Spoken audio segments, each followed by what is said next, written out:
খানাকুলের Jayrampur Sunny athletic ক্লাবের পক্ষ থেকে বন্যা কবলিত প্রায় 200 জন মানুষের হাতে ত্রাণ তুলে দেওয়া হয়।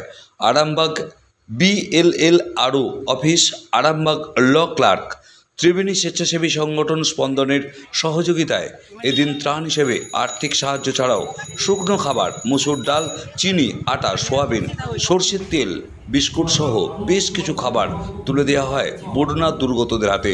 শুধু এবারই নয়, আগামী দিনেও আরও মানুষের কাছে ত্রাণ পৌঁছে দেওয়ার দায়িত্ব নেওয়া হয়েছে বলে ক্লাব কর্তৃপক্ষ জানান। দেখুন সেই ছবি, কি বলছেন ক্লাব কর্তৃপক্ষ আমরা শুনব। খানাকুল থেকে নিজস্ব সংবাদদাতা রিপোর্ট, নিউজ 7 সকাল লাইভ।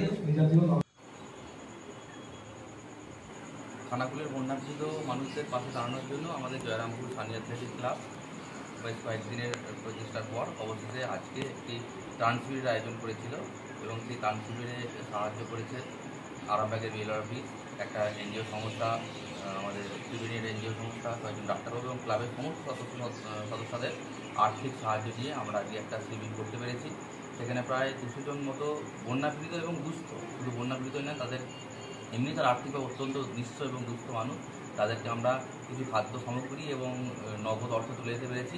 তার জন্য আমরা আমাদের ক্লাবের এক সদস্য হিসাবে বা আমরা এলাকার একটা স্বনামধন্য ক্লাব হিসেবে সত্যি নিজে গর্ববোধ করছি এবং যদি আরও বেশি মানুষের পাশে আমরা থাকতে পারতাম তাহলে আরও বেশি ভালো লাগতো এবং আমরা চেষ্টায় আছি যদি কিছু আরও অর্থ সংগ্রহ করা যায়। আমরা পরবর্তী ক্ষেত্রে যে সমস্ত লোকজন কয়েকজন বাদ রয়ে গেছে যাদেরকে একটু সাহায্য করলে ভালো হতো, তাদেরকে যাতে সাহায্য করা যায় সেই চেষ্টা আমরা করব, এটা আমরা আশা করছি।